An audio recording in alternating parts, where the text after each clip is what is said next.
Si Miss Fort 4, sabi niya, Doc, pasagot naman, please, yung anak kong toddler, di pa nakakasalita, di ko alam if dahil ba sa kagat ng tuta yung sugat niya sa paa o baka sumabit lang. So, she went on sa further comments to say na, tinatanong niya kung safe ba magpa-injection ng anti-rabies kahit na hindi ka sigurado talaga na nakagat ka ng aso. And thank you rin kay Miss the Alchemist. Ito, ilagay ko dyan sa screen ninyo.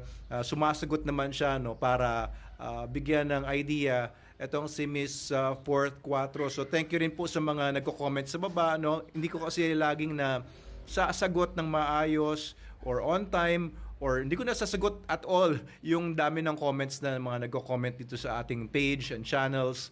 So pasensya na kayo pero thank you din sa mga nag-a-assist. Highly appreciated po 'yan.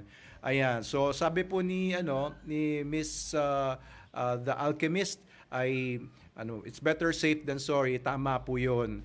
Okay, kung may duda kayo, nakagat ba o hindi or nadilaan ba yung sugat or hindi. Kung may duda kayo, pumunta na rin po kayo sa San Lazaro Hospital nga, sabi nga niya, or sa Animal Bite Center or sa ospital, wag sa albularyo. Ayan. So, just bring your toddler to the nearest Animal Bite Center or kagaya ng mga nabanggit and magpa-injection po kayo.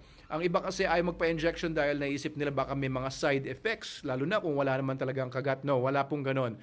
Merong kahit anong bakuna, kahit anong gamot, merong mga maliit na percentage ng mga tao na mga nagkakaroon ng side effects. Ang iba pa nga medyo malubha pero bago naman i-release ang mga bakuna, bago i-release ang mga gamot, ay dumaan naman yan sa talagang maigting na proseso para po hindi lalabas ang mga gamot or mga vaccines na delikado sa mga tao in general. No? So, safe naman po ang mga rabies vaccines.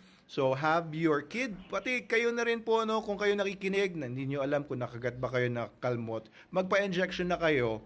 And it's better safe than sorry nga, no? Merong mga iba kasi niisip nila baka hindi naman and later on, oo naman pala. Kaya ayun, nagsisi na lang sa bandang huli.